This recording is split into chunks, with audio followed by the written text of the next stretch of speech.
Historical Bangor, Episode 3, The World Map of Marcus Agrippa.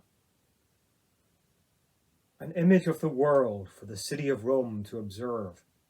Pliny the Elder, Natural History, Book 3, Passage 2. According to records from late antiquity, it was Julius Caesar who ordered the creation of the first Roman world map. Julius Caesar sent out the Greek geographers to survey the known earth. But it was his successor Augustus, the first emperor, who completed the grand project to compile and display the entire map. Why did the Romans need to see their world presented in a visual form? During the mid-1st century BC, Julius Caesar led the legions north to explore and conquer the vast and largely unknown territories of northern Europe. Caesar invaded and subdued Greater Gaul and expanded Roman rule to the Atlantic coasts. He was the first Roman general to cross the Rhine River and engage the Germanic tribes in their own domains. Caesar also commanded 2 military expeditions into southern Britain, demonstrating the reach and power of empire and learning important new details about the true extent of northern Europe. Caesar wrote about these achievements and delivered reports to the Senate. He also published an account of his northern campaigns, known as the Gallic Wars. When Caesar described Celtic Britain, he provided the first Roman account of neighbouring Ireland. He records, "To the west of Britain is Hibernia, Ireland. It is estimated to be about half the size of Britain. It is separated by a distance almost equal to the passage between Britain and Gaul. In the middle of the sea channel is an island called Mona." Julius Caesar, Gallic War, Book 5, Passage 13. In this early context, Mona would be the Isle of Man, in the centre of the Irish Sea.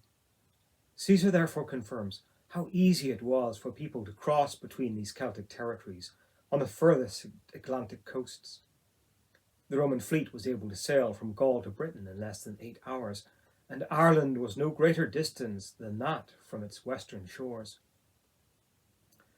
Literate Romans who read these campaign accounts could visualize the size and locations of Britain and Ireland. A display map, or world scheme, would allow the greater part of the populace who could not read to admire the successes of their general.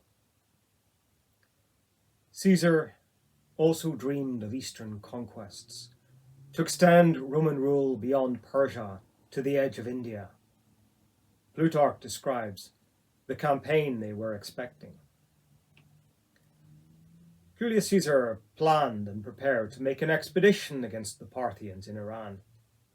After subduing them, he would march through Hyrcania and around the Caspian Sea. He would invade Scythia and encircle the Black Sea. He would then overrun Germany and return via Gaul to Italy. These conquered lands would form the entire circuit of his empire, which would be bounded on all sides by the ocean. Plutarch, Julius Caesar, Passage 58. These ambitions required extensive planning and geographical inquiry. For Caesar expected that this map would depict the entire world under Roman rule. In the spring of 44 BC, just a few days before Caesar was due to leave Rome for his eastern conquests, he was murdered by his political rivals. His adopted son Octavian claimed his legacy and was victorious in the civil wars that followed. In 27 BC, Octavian accepted the title Augustus and acknowledged his position as Emperor of Rome.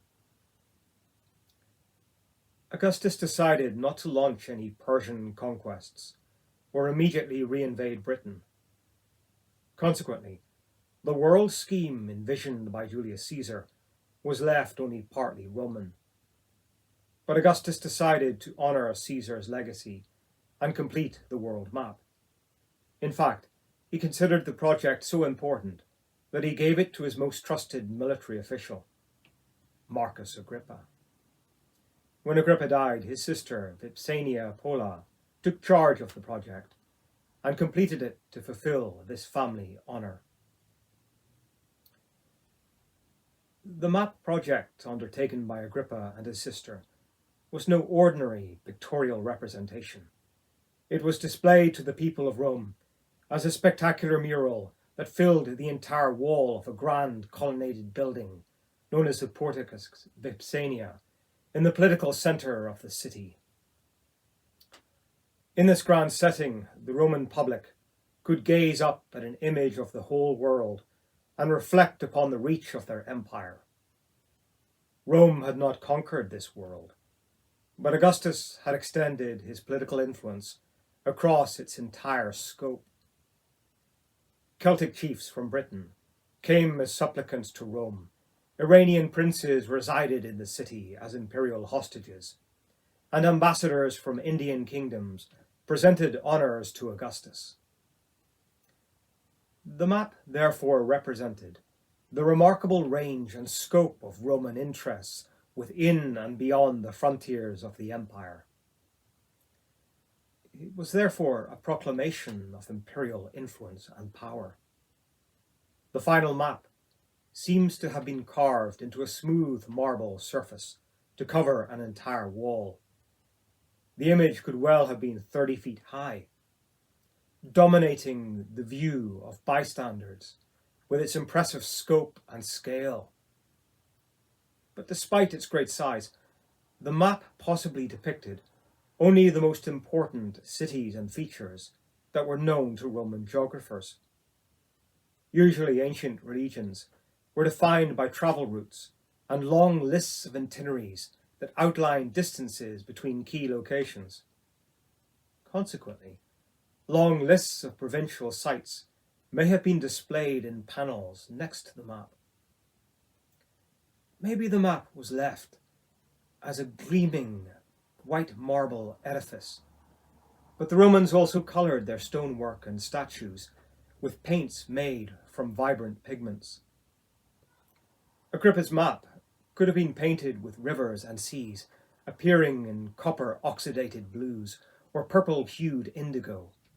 Prominent place name inscriptions might have been outlined in red pigment made from cinnabar or golden yellows extracted from a mineral called orpiment. The Roman writer Pliny the Elder refers to this great map when he describes the size and extent of the world known to classical authorities. Pliny writes, Agrippa was a very meticulous person and a very careful geographer.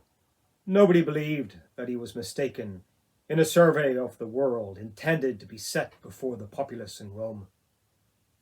And nobody believed that the long-lamented Augustus would repeat an error. For it was Augustus who completed the portico containing a plan of the world that had been begun by Agrippa's sister in accordance with the design and memoranda of Marcus Agrippa. Pliny, Natural History, Book 3, Passage 2. The map in the Porticus Vipsania became a focus for the Roman worldview, where citizens, subjects, and foreigners might admire and contemplate the empire. In AD 43, the Emperor Claudius began the conquest of far-off Britain. When it came to erecting a monumental victory arch, Claudius chose a site next to the Porticus Vipsania. Roman citizens could look at scenes of foreign triumph and then consider the map to view what lands might be next for imperial conquest. Perhaps it would be that last island on the edge of Europe, the one marked Hibernia. Chapter 4. Ireland and the Roman Empire. Ireland would unite the most powerful parts of the empire with great mutual benefit. Tacitus, Agricola, Passage 24.